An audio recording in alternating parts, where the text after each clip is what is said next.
তিন ব্যক্তির কাছে দোয়া নিতে কখনো ভুলবেন না। অবশ্যই তিন ব্যক্তির কাছ থেকে দোয়া নিবেন। যখনই আপনি এই তিন ব্যক্তিকে পাবেন সাথে সাথে দোয়া নিবেন। মনে রাখবেন নবীজি সাল্লাল্লাহু আলাইহি ওয়াসাল্লাম নিজে আমাদেরকে জানিয়ে দিয়েছেন, আবু দাউদ শরীফের হাদিস, তিরমিজি শরীফের হাদিস, হযরত আবু হুরায়রা রাদিয়াল্লাহু তাআলা আনহু থেকে বর্ণিত, তিনি আমাদেরকে জানিয়ে দিয়েছেন তিন ব্যক্তির দোয়া আল্লাহ তাআলা ফিরিয়ে দেন না, লা শাক্কা ফিহিন্না, তাদের দোয়াগুলো আল্লাহ তাআলা ফিরিয়ে দেন না।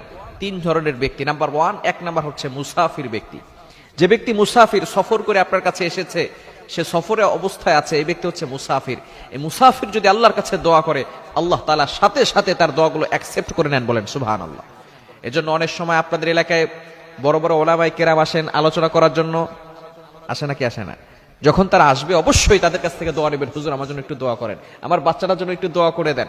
এজন্য তাদের কাছ থেকে দোয়া নেবেন, আল্লাহ তাআলা সেই দোয়াগুলো অ্যাকসেপ্ট করবেন, কবুল করবেন।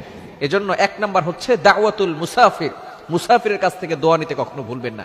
নাম্বার 2, দ্বিতীয় নাম্বার হচ্ছে দাওয়াতুল মাজলুম, যেই ব্যক্তিটা নির্যাতিত হচ্ছে, যেই ব্যক্তিটার উপরে জুলুম করা হচ্ছে, এই ব্যক্তির দোয়াটাও আল্লাহ তাআলা সাথে সাথে অ্যাকসেপ্ট করে নেন, কবুল করে নেন। অনেক সময় আমরা মানুষের উপরে জুলুম করে ফেলি, খবরদার আপনার কোনো কথায়, আপনার কোনো কাজে যাতে করে কোনো মানুষ কষ্ট না পায়। সহিহ মুসলিম শরীফের হাদিস, নবীজি সাল্লাল্লাহু আলাইহি সাল্লাম জানিয়ে দিয়েছেন, আল মুসলিমু মান সালিমাল মুসলিমুনা মিন লিসানিহি ওয়া ইয়াদিহি, প্রকৃত মুসলমান হচ্ছে ওই ব্যক্তি যার হাত এবং মুখ থেকে সকল মুসলমান নিরাপদে থাকে। A true Muslim is a person, প্রকৃত মুসলমান তো ওই ব্যক্তি, those hand and mouth for safe everyone, যার হাত এবং মুখ থেকে সকল মুসলমান নিরাপদে থাকে। সুতরাং যেই ব্যক্তি জুলুম করছেন, ভালো করে শুনে রাখেন, মাজলুম ব্যক্তি যদি আল্লাহর কাছে দোয়া করে সাথে সাথে সেটা কবুল হয়ে যাবে। সুতরাং আপনি যদি দেখেন মাজলুম কেউ হচ্ছে, আপনি তার কাছে দোয়া চাবেন, কেননা সেই ব্যক্তির দোয়া আল্লাহ তাআলা কবুল করবেন। নাম্বার 3, তৃতীয় নাম্বার হচ্ছে মোস্ট ইম্পর্টেন্ট, পিতামাতার দোয়া আল্লাহ তাআলা কখনো ফিরিয়ে দেন না। দাওয়াতুল ওয়ালিদাইন, পিতামাতা যারা আছে তাদের কাছ থেকে দোয়া নিবেন। আমরা পিতামাতার কাছ থেকে দোয়া নিতে চাই না, পিতামাতাকে সালাম পর্যন্ত দিতে চাই না, লজ্জা লাগে, ঠিক কিনা? খবরদার। তিরমিজি শরীফের হাদিস, আবু দাউদ শরীফের 1536 নম্বর হাদিসের ভিতরে নবী সাল্লাল্লাহু আলাইহি ওয়াসাল্লাম জানিয়ে দিয়েছেন যে পিতামাতার দোয়া আল্লাহ তাআলা কবুল করেন।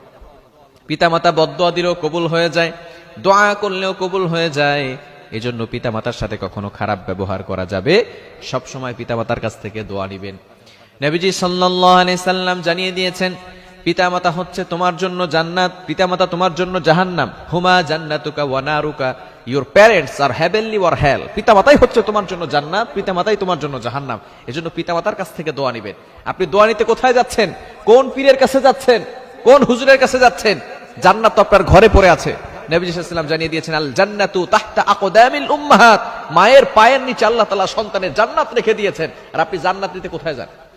আপনার ঘরের ভিতরে আল্লাহ তাআলা জান্নাত রেখেছেন। এজন্য পিতামাতার কাছ থেকে দোয়া নিতে পারবো তো ইনশাআল্লাহ? পিতামাতার কাছ থেকে দোয়া নিবেন। মুসাফির ব্যক্তির কাছ থেকে দোয়া নিবেন, তাদের কাছে দোয়া চাইবেন। মাঝে মধ্যে মুসাফির ব্যক্তিকে হাদিয়া দিবেন, পিতামাতাকে হাদিয়া দিবেন। আপনার খরচ করার সর্বপ্রথম যেই স্থান হচ্ছে সেটা হচ্ছে পিতামাতা। সর্বপ্রথম খরচ আপনি কোথায় করবেন? পিতামাতার জন্য করবেন। যেহেতু পিতামাতা অনেক কষ্ট করে আপনাকে, কিন্তু তাদের উসিলায় আপনি দুনিয়াতে আসতে পেরেছেন। একজন মা কতটা কষ্ট করে, যখন তার সন্তানকে প্রসব করে তখন কতটা কষ্ট করে।